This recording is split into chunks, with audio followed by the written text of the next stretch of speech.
Letter 4 is where things start to actually get pretty interesting.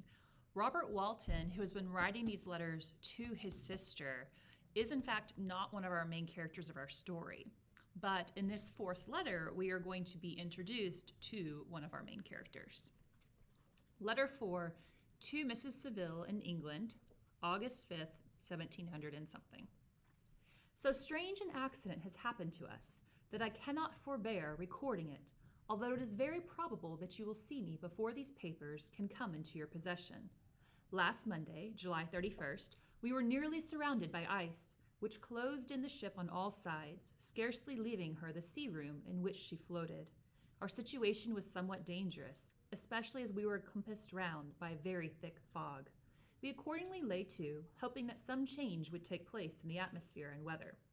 About 2 o'clock the mist cleared away, and we beheld, stretched out in every direction, vast and irregular plains of ice, which seemed to have no end.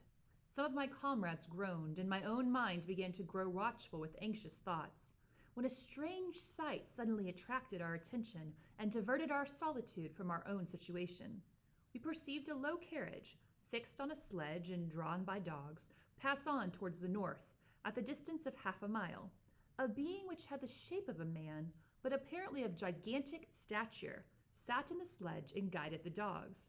We watched the rapid progress of the traveler with our telescopes, until he was lost among the distant inequalities of the ice.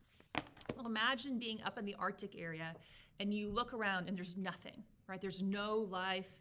There's just ice as far as the eye can see. And all of a sudden, you see this guy going across the ice on a sled. And whenever I think about this, I picture kind of like the dog sled, right? So you have that long sled that you can stand up on, and you're mushing the dogs in front of you and they're going. That's what this guy's on essentially. But is he a man? Because it says he had the shape of a man, but apparently of gigantic stature. So this isn't just a guy, this is a massive guy on this sled in the middle of nowhere. This is what Walton and his crew see. This appearance excited our unqualified wonder. We were, as we believed, many hundred of miles from any land, but this apparition seemed to denote that it was not, in reality, so distant as we supposed. Shut in, however, by ice, it was impossible to follow his track, which we had observed with the greatest attention. About 2 hours after this occurrence, we heard the ground sea, and before night the ice broke and freed our ship. We, however, lay to until the morning, fearing to encounter in the dark those large, loose masses which float about after the breaking up of the ice. I profited of this time to rest for a few hours. In the morning, however, as soon as it was light, I went upon deck and found all the sailors busy on one side of the vessel, apparently talking to someone in the sea. It was, in fact, a sledge, like that we had seen before, which had drifted towards us in the night on a large fragment of ice. Only one dog remained alive, but there was a human being within it, whom the sailors were persuading to enter the vessel. He was not, as the other travelers seemed to be, a savage inhabitant of some undiscovered island, but a European. When I appeared on deck, the master said, "Here is our captain, and he will not allow you to perish on the open sea." So they end up finding 2 guys on the ice. The first guy is the gigantic man that they see going across on a sled pulled by dogs. The next one appears the next morning once the ice has kind of broken up, and he's essentially on this floating piece of ice that gets up near the ship. And thank goodness, because all of his dogs from the dog sled are dead except for one, which is really sad. And they talk this guy into coming aboard their ship. On perceiving me, the stranger addressed me in English, although with a foreign accent. "Before I come on board your vessel," said he, "will you have the kindness to inform me whither you are bound?" You may conceive my astonishment on hearing such a question addressed to me from a man on the brink of destruction, and to whom I should have supposed that my vessel would have been a resource which he would not have exchanged for the most precious wealth the earth can afford. I replied, however, that we were on a voyage of discovery towards the northern pole. Upon hearing this, he appeared satisfied and consented to come on board. Right, so here this guy is, he's stranded in the middle of nowhere, and yet he doesn't come on board the ship until he finds out what direction they're headed. I mean, he doesn't have any other choices. He's going to die out there unless he comes on board the ship. So it's interesting that that was such a important aspect to him. Right? Where is this ship headed? Oh, okay. I'll get on board your ship. Good God, Margaret, if you had seen the man who thus capitulated for his safety, your surprise would have been boundless. His limbs were nearly frozen, and his body dreadfully emaciated by fatigue and suffering. I never saw a man in so wretched a condition. We attempted to carry him into the cabin, but as soon as he had quitted the fresh air, he fainted. We accordingly brought him back to the deck and restored him to animation by rubbing him with brandy and forcing him to swallow a small quantity. As soon as he had showed signs of life, we wrapped him up in blankets and placed him near the chimney of the kitchen stove. By slow degrees he recovered and ate a little soup, which restored him wonderfully. 2 days passed in this manner before he was able to speak, and I often feared that his sufferings had deprived him of understanding. So imagine what state this guy was in to where he can't even talk for 2 days after he's rescued. That's how bad of a shape his body was in. When he had in some measure recovered, I removed him to my own cabin and attended on him as much as my duty would permit. I never saw a more interesting creature. His eyes have generally an expression of wildness and even madness, but there are moments when, if any one performs an act of kindness towards him, or does him the most trifling service, his whole countenance is lighted up, as it were, with a beam of benevolence and sweetness that I never saw equaled. But he is generally melancholy and despairing, and sometimes he gnashes his teeth, as if impatient of the weight of woes that oppresses him. When my guest was a little recovered, I had great trouble to keep off the men, who wished to ask him 1,000 questions, but I would not allow him to be tormented by their idle curiosity, in a state of body and mind whose restoration evidently depended upon entire repose. Once, however, the lieutenant asked why had he come so far upon the ice in so strange a vehicle. His countenance instantly assumed an aspect of the deepest gloom, and he replied, "To seek one who fled from me." What an ominous and interesting response. The lieutenant of the ship, asks him, why are you all the way out here in the middle of nowhere? The guy says, "To seek one who fled from me." That's how badly he wants to catch whoever fled from him. He's willing to risk his life to go after him in these crazy conditions. "And did the man whom you pursued travel in the same fashion?" "Yes." "Then I fancy we have seen him, for the day we picked you up, we saw some dogs drawing a sledge with a man in it across the ice." This aroused the stranger's attention, and he asked a multitude of questions concerning the route which the demon, as he called him, had pursued.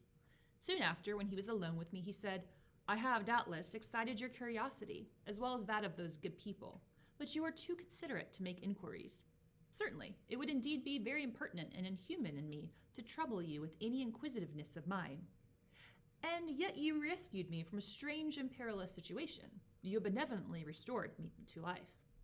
Soon after this, he inquired if I thought the breaking up of the ice had destroyed the other sledge. I replied that I could not answer with any degree of certainty, for the ice had not broken until merely midnight, and the traveler might have arrived at a place of safety before that time. But of this I could not judge. From this time, a new spirit of life animated the decaying frame of the stranger. He manifested the greatest eagerness to be up on the deck, to watch for the sledge which had before appeared. But I persuaded him to remain in the cabin, for he is far too weak to sustain the rawness of the atmosphere.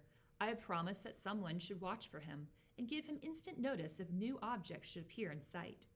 Such is my journal of what relates to this strange occurrence up to the present day. The stranger has gradually improved in health, but is still very silent, and appears uneasy when anyone except myself enters his cabin. Yet his manners are so conciliating and gentle that the sailors are all interested in him, although they have had very little communication with him. For my own part, I begin to love him as a brother, and his constant and deep grief fills me with sympathy and compassion. He must have been a noble creature in his better days, being even now in wreck so attractive and amiable. I said in one of my letters, my dear Margaret, that I should find no friend on the wide ocean. Yet I have found a man who, before his spirit had been broken by misery, I should have been happy to have possessed as the brother of my heart. I shall continue my journal concerning the stranger at intervals, should I have any fresh incidents to record. Oh, that's so sweet. Robert Walton finally finds a friend, so he's not lonely anymore. Although this guy is very mysterious, so what kind of friend is he going to be? Who travels out on the ice that far to chase someone? What has happened to this guy in his life? Let's find out. August 13th. My affection for my guest increases every day. He excites at once my admiration and my pity to an astonishing degree. How can I see so noble a creature destroyed by misery without feeling the most poignant grief? He is so gentle, yet so wise. His mind is so cultivated, and when he speaks, although his words are cold with the choicest art, yet they flow with a rapidity and unparalleled eloquence. He is now much recovered from his illness, and is continually on the deck, apparently watching for the sledge that preceded his own. Yet, although unhappy, he is not so utterly occupied by his misery, but that he interests himself deeply in the projects of others. He has frequently conversed with me on mine, which I have communicated to him without disguise. He entered attentively into all my arguments in favor of my eventual success, and into every minute detailed the measures I had taken to secure it. I was easily led by the sympathy which he evinced to use the language of my heart, to give utterance to the burning ardor of my soul, and to say with all the fervor that warmed me how gladly I would sacrifice my fortune, my existence, my every hope, to the furtherance of my enterprise. One man's life or death were but a small price to pay for the acquirement of the knowledge which I sought, for the dominion I should acquire and transmit over the elemental foes of our race. In those several lines, Robert Walton lets us know how far he's willing to go to accomplish his goal of finding the secrets of magnetism and finding a new route to Asia. And the answer to that is as far as it takes. Right? He says, one man's life or death were but a small price to pay for the acquirement of knowledge which I sought. That's scary. As I spoke, a dark gloom spread over my listener's countenance. At first I perceived that he tried to suppress his emotion. He placed his hands before his eyes, and my voice quivered and failed me as I beheld tears trickle fast from between his fingers. A groan burst from his heaving breast. I paused. At length he spoke in broken accents. "Unhappy man, do you share my madness? Have you drunk also of the intoxicating draught? Hear me. Let me reveal my tale, and you will dash the cup from your lips." One of the main themes of this story is going to be the pursuit of knowledge, or the dangers in pursuing knowledge. This was a theme across the time period in literature at this time that this book was written by Mary Shelley. So this idea, this pursuit of knowledge and the dangers that come along with it, Robert Walton has admitted there's nothing he wouldn't do to obtain knowledge. And when the stranger aboard his ship hears this, it freaks the stranger out. And he says, "Hey, let me tell you my life story, because what you just said to me worries me. I was you." Such words, you may imagine, strongly excited my curiosity, but the paroxysm of grief that had seized the stranger overcame his weakened powers, and many hours of repose and tranquil conversation were necessary to restore his composure. Having conquered the violence of his feelings, he appeared to despise himself for being the slave of passion, and quelling the dark tyranny of despair, he led me again to converse concerning myself personally. He asked me the history of my earlier years. The tale was quickly told, but it awakened various trains of reflection. I spoke of my desire of finding a friend, of my thirst for a more intimate sympathy with a fellow mind than had ever fallen to my lot, and expressed my conviction that a man could boast of little happiness who did not enjoy this blessing. "I agree with you," replied the stranger. "We are unfashioned creatures, but half made up. If one wiser, better, dearer than ourselves, such a friend ought to be. Do not lend his aid to perfectionate our weak and faulty natures. I once had a friend, the most noble of human creatures, and am entitled, therefore, to judge respecting friendship. You have hope in the world before you, and have no cause for despair. But I have lost everything, and cannot begin life anew." Wow, what has happened to the stranger to make him say those words? "I've lost everything and cannot begin life anew." Something horrible has happened to this man in his past. As he said this, his countenance became expressive of a calm, settled grief that touched me to the heart. But he was silent and presently retired to his cabin. Even broken in spirit as he is, no one can feel more deeply than he does the beauties of nature. The starry sky, the sea, and every sight afforded by these wonderful regions seems still to have the power of elevating his soul from earth. Such a man has doubled existence. He may suffer misery and be overwhelmed by disappointments. Yet when he is retired into himself, he will be like a celestial spirit that has a halo around him, within whose circle no grief or folly ventures. Will you smile at the enthusiasm I express concerning this divine wanderer? You would not if you saw him. You've been tutored and refined by books and retirement from the world, and you are, therefore, somewhat fastidious. But this only renders you the more fit to appreciate the extraordinary merits of this wonderful man. Sometimes I have endeavored to discover what quality it is which he possesses that elevates him so immeasurably above any other person I've ever knew. I believe it to be an intuitive discernment, a quick but never failing power of judgment, a penetration into the causes of things, unequaled for clearness and precision. Add to this a facility of expression and a voice whose varied intonations are soul-subduing music. The last one for letter 4 is an entry from August 19th. Yesterday the stranger said to me, "You may easily perceive, Captain Walton, that I've suffered great and unparalleled misfortunes. I determined at one time that the memory of these evils should die with me. But you have won me to alter my determination. You seek for knowledge and wisdom, as I once did, and I ardently hope that the gratification of your wishes may not be a serpent to sting you, as mine has been. I do not know that the relation of my disasters will be useful to you.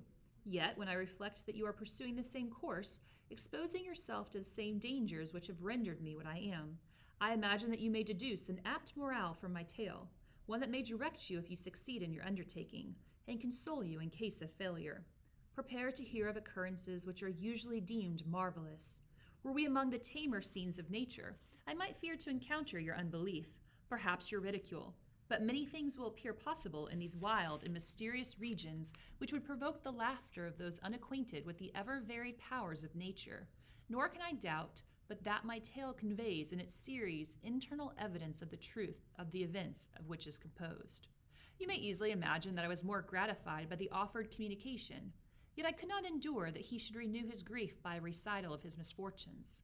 I felt the greatest eagerness to hear the promised narrative, partly from curiosity and partly from a strong desire to ameliorate his fate, if it were in my power.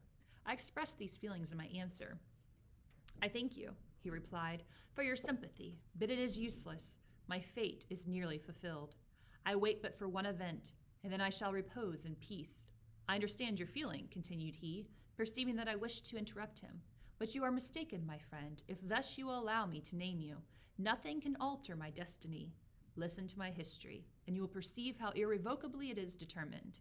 He then told me that he would commence his narrative the next day when I should be at leisure. This promise drew from me the warmest thanks. I have resolved every night, when I am not imperatively occupied by my duties, to record as nearly as possible in his own words what he has related during the day. If I should be engaged, I will at least make notes. This manuscript will doubtlessly afford you the greatest pleasure, but to me, who know him, and who hear it from his own lips, with what interest and sympathy shall I read it in some future day? Even now, as I commence my task, his full-toned voice swells in my ears, his lustrous eyes dwell on me with all their melancholy sweetness. I see his thin hand raised in animation, while the lineaments of his face are irradiated by the soul within. Strange and harrowing must be his story, frightful the storm which embraced the gallant vessel on its course and wrecked it thus. What we have here is a frame tale. And as a reminder, a frame tale is a story within a story. So our frame for the novel Frankenstein is Robert Walton, who has met this stranger out in the seas, right, floating on ice. He's brought this stranger aboard his ship. And so that is our frame. And now the rest of the novel is going to be this stranger's story and how he came to be out on the ice.